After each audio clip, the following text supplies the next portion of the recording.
தேசிய கல்விக் கொள்கையின் கீழ் உயர்கல்வியில் செய்யப்பட்டுள்ள சீர்திருத்தங்கள் தொடர்பான கூட்டத்தில் பிரதமர் நரேந்திர மோடி உரையாற்றிக் கொண்டிருக்கிறார். நேரலையை பார்க்கலாம். श्रीमान रमेश पोखरियाल निशंक जी, श्रीमान संजय धोत्रे जी, नेशनल एजुकेशन पॉलिसी राष्ट्रीय शिक्षा नीति में बहुत महत्वपूर्ण भूमिका निभाने वाले देश के जाने माने वैज्ञानिक डॉक्टर कस्तूरीरंगन जी और उनकी टीम, इस सम्मेलन में भाग ले रहे वाइस चांसलर्स, अन्य सभी शिक्षाविद, सभी महानुभाव, आप सभी का बहुत बहुत अभिनंदन। नेशनल एजुकेशन पॉलिसी राष्ट्रीय शिक्षा नीति के संदर्भ में आज का ये इवेंट बहुत ही महत्वपूर्ण है। इस कॉन्क्लेव से भारत के एजुकेशन वर्ल्ड को नेशनल एजुकेशन पॉलिसी राष्ट्रीय शिक्षा नीति के विभिन्न पहलुओं के बारे में विस्तृत जानकारी मिलेगी। जितनी जानकारी और ज्यादा जानकारी ज्यादा स्पष्ट होगी, फिर उतना ही आसान इस राष्ट्रीय शिक्षा नीति का इम्प्लीमेंटेशन भी होगा। साथियों, 3-4 साल के व्यापक विचार विमर्श के बाद लाखों सुझावों पर लंबे मंथन के बाद राष्ट्रीय शिक्षा नीति को स्वीकृत किया गया है। आज देश भर में इसकी व्यापक चर्चा हो रही है। अलग अलग क्षेत्र के लोग, अलग अलग विचारधाराओं के लोग अपने व्यूज दे रहे हैं, राष्ट्रीय शिक्षा नीति को रिव्यू कर रहे हैं। ये एक हेल्दी डिबेट है। ये जितनी ज्यादा होगी उतना ही लाभ देश की शिक्षा व्यवस्था को मिलेगा। ये भी खुशी की बात है कि राष्ट्रीय शिक्षा नीति आने के बाद देश के किसी भी क्षेत्र से, किसी भी वर्ग से ये बात नहीं उठी कि इसमें किसी तरह का बायस है या किसी एक तरफा कोई झुकाव है। ये एक इंडिकेटर भी है कि लोग बरसों से चली आ रही एजुकेशन सिस्टम में जो बदलाव चाहते थे, वो उन्हें देखने को मिले हैं। वैसे कुछ लोगों के मन में ये सवाल आना बहुत स्वाभाविक है कि इतना बड़ा रिफॉर्म कागज पर तो कर दिया, लेकिन इसे जमीन पर कैसे उतारा जाएगा? यानी अब सबकी निगाहें इसके इम्प्लीमेंटेशन की तरफ है।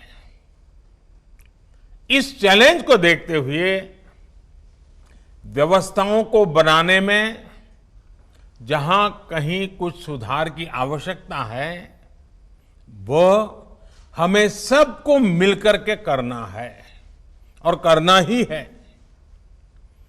आप सभी राष्ट्रीय शिक्षा नीति के इम्प्लीमेंटेशन में और उस काम में सीधे तौर पर जुड़े हैं और इसलिए आप सबकी भूमिका बहुत ज्यादा है, बहुत अहम है।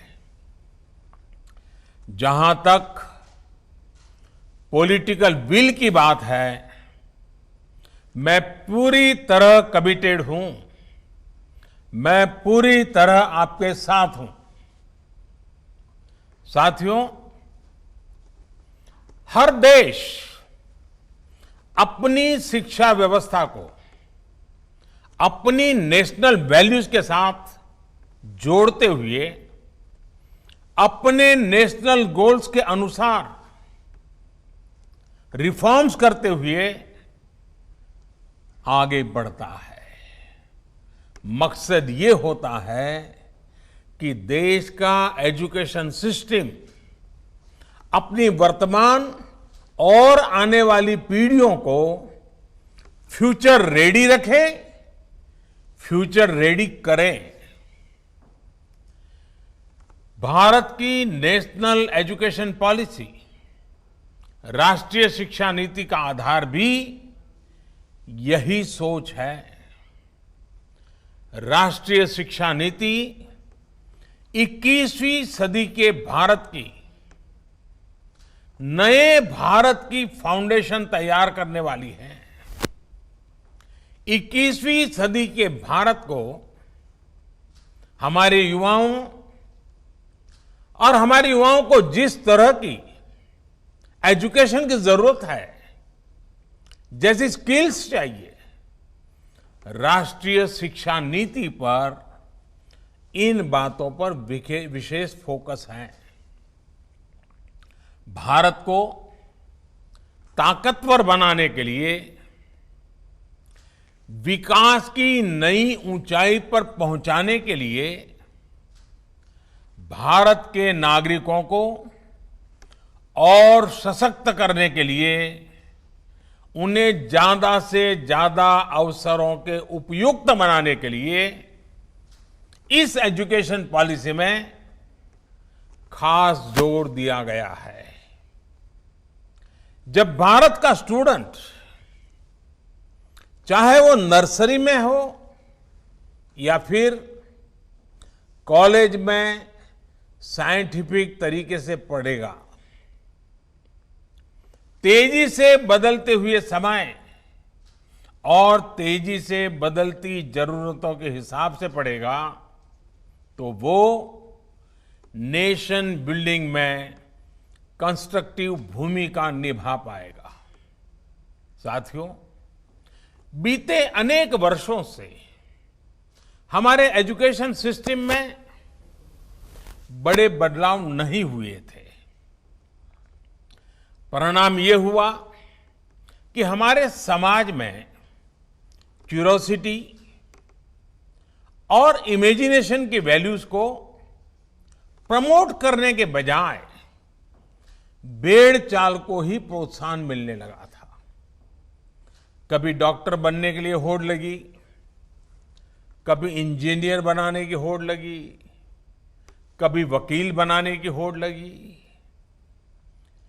इंटरेस्ट, एबिलिटी और डिमांड की मैपिंग किए बिना होड़ लगाने की प्रवृत्ति से एजुकेशन को बाहर निकालना जरूरी था। हमारे स्टूडेंट्स में, हमारे युवाओं में क्रिटिकल थिंकिंग और इनोवेटिव थिंकिंग विकसित कैसे हो सकती है, जब तक हमारी शिक्षा में पैशन ना हो, फिलॉसॉफी ऑफ एजुकेशन ना हो, पर्पज ऑफ एजुकेशन ना हो। साथियों, आज गुरुवर रविंद्रनाथ ठाकुर की पुण्यतिथि भी है।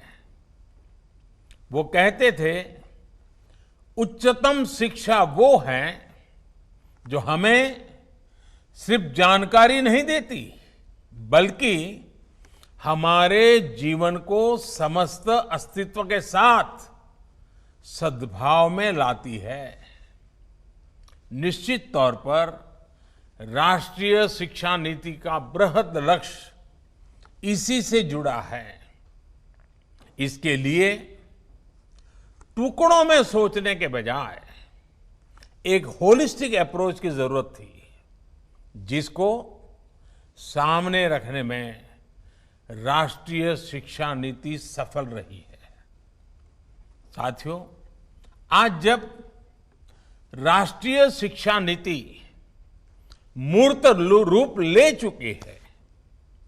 तो मैं उस समय और सवालों की भी चर्चा आपसे करना चाहता हूं जो हमारे सामने शुरुआती दिनों में आए थे। उस समय जो दो सबसे बड़े सवाल थे वो यही थे कि क्या हमारी शिक्षा व्यवस्था हमारे युवाओं को क्रिएटिव, क्यूरियोसिटी और कमिटमेंट ड्रिवन लाइफ के लिए मोटिवेट करती है। आप लोग इस क्षेत्र में इतने वर्षों से हैं, आपने अपना जीवन शिक्षा के लिए खपा दिया है, समर्पित किया है। आप लोग इसका जवाब बेहतर जानते हैं।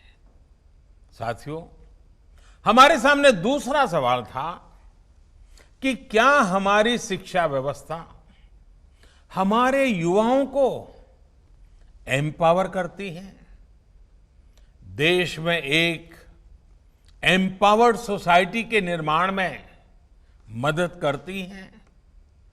आप सब इन सवालों से भी परिचित हैं और जवाबों से भी भली भांति परिचित है।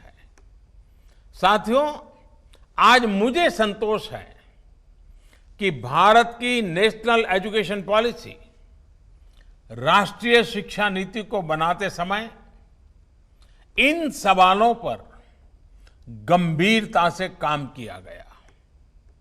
साथियों, बदलते समय के साथ एक नई विश्व व्यवस्था, एक नए रंग रूप और व्यवस्थाओं में बदलाव, एक नई विश्व व्यवस्था खड़ी हो रही है।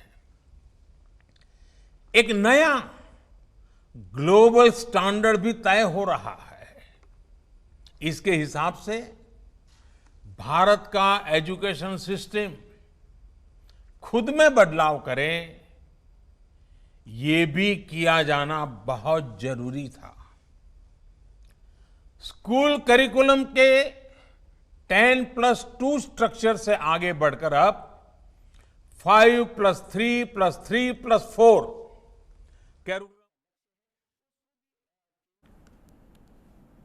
புதிய கல்விக் கொள்கை தொடர்பான கருத்தரங்கத்தில் கலந்து கொண்ட பிரதமர் நரேந்திர மோடி இந்த புதிய கல்விக் கொள்கையில் செய்திருக்கக்கூடிய சீர்திருத்தங்கள் பற்றி பேசிக் கொண்டிருந்த காட்சிகளை நேரலையாக பார்த்தோம்.